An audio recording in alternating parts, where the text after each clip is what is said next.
I was waiting for that. National Weather Service in Sterling, Virginia has issued a special marine warning for tidal performance from Cape Ridge to Indian Head, Maryland until 4:15 p.m.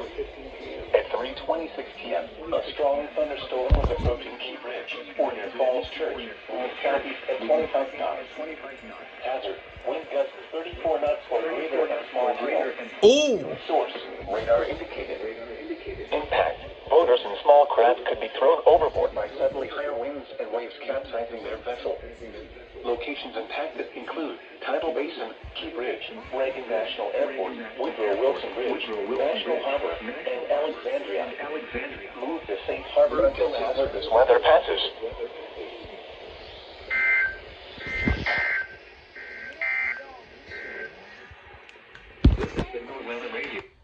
All right then.